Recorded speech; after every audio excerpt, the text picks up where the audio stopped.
1/3. One of the boxes. So how are we going to represent? Right. So we're Just going to shade shade one of the boxes. So it looks like this. Okay. So right below it, we're going to write what it represents. It represents 1/3, right? Because we have a hole and we broke it into 3 parts and we shaded one part of it. Just underneath one of it? Yeah, but that's okay. Sorry. That's okay. Okay. So now we're going to draw one horizontal line across it, like that. Okay. So what happened to the size of the fractional units? It got divided. So would you say that there are more units than there were? Yeah.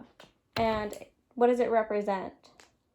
Do you mean like how this represented 1/3? Like what does it represent now? Like 2/6. Well, it still represents 1/3, but it's drawn as 2/6, right? Yeah. Okay. So there were 3, and now there are 6 because what did we do? We divided it, and what happened? There were more boxes. It doubled, right? Yes. Okay. So how can we show that that's what happened? How can we show that that's true? What can we do to prove your statement that it doubled? I don't know. We can multiply by 2, right? And see if we get what you said, that it was 6. Oh, yeah. Okay, so we can take 1/3 and multiply both the numerator and the denominator by 6, right? So it'll look like that. Oh, okay. So then it would be 2/6. So what can we say about the 2 fractions, 1/3 and 2/6? Because we know that they're both representing the same amount, right? So what can we say about that? They're equal? So they're equivalent fractions, right? Okay. Because we're doubling them, but we're doubling the number of selected units, right? We're doubling the amount of boxes that there are, but it still represents the same amount, right? Okay. Okay. So we didn't change the amount of the fraction, we just changed the size of the units. So now we're going to draw an area model. We're going to draw another area model. We'll draw a new area model, right? So draw a new one. And it's going to represent one partitioned with a vertical line into 2 halves. So how can we do that into 2 halves? Like this? Right. And then you said one partition, so it would be like, sorry. It's okay. So now it looks like this, right? And draw a new one. Yeah. Okay. I messed my first one up. For top center. Okay. So now we're going to shade and record 1/2 below the area model. So we're going to do 1/2, right? Shading. And then we're going to write 1/2 below it because that's what it represents. It represents 1/2. Okay. So if we want to write 1/2 using 4 times as many units, what could we do? Divide it. How are we going to do that? Draw a line through it. Right. So we can represent it that way, but we're going to draw horizontal lines to represent 4. So how are we going to do it representing 4 parts? If you just go down the middle. You could go like that. Yeah. So we're okay. So if we want to rewrite 1/2 using 4 times as many, we can do that. But we're going to draw horizontal lines, and we're going to draw 3 of them. We're going to draw 3 horizontal lines. Right. Okay. Why are we drawing 3? Because we're gonna see new partitions and then figure out how we got there. Okay. Okay. Okay, so what happened to the size of this now? What happened to the size of it? It got bigger? Well, the amounts got bigger, right? So we have more parts, we have more units. But what happened to the amount overall? It stayed the same? Because it represents the same amount. So the size of the fractional unit got smaller because there are more boxes, but it still represents the same amount. Okay, so there are 4 times as many, right? It quadrupled.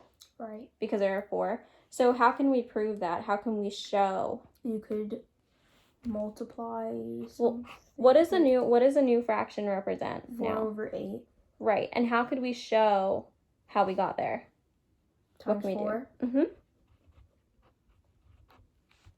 So now we have 4 over 8. So you can say that 1/2 and 4 over 8 are equal. So those two are equal because we quadrupled it, and now it represents 8 sections, and we shaded 4, which is 1/2. Okay. So what would happen if we changed it up and we did the same area model, right? We drew another area model. And then we drew 1/2 through it and 2 lines going down it. And what if we only shaded 2 of the boxes? What if we just shaded these 2 boxes going down? So now the area model looks like this.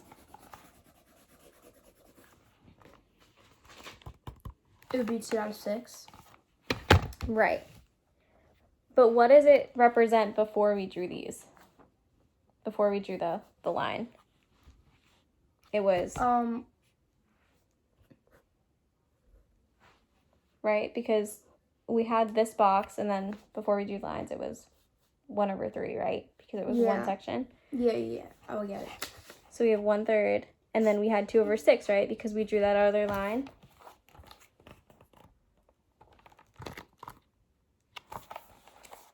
So we had 1/3 and 2 over 6. And then how did we get here? We drew this line here, right? So this still represents how many? 2 over 6. Well, it still represents 1/3. Oh, right. Right. But we just changed the units to represent 2 over 6. So how can we show how to get there? We did this before. Times 2. So now we have 2 over 6. So those are equivalent. Okay. So now we're going to move to problem 2. So we could draw a new one. Okay. So I'm going to display an area model.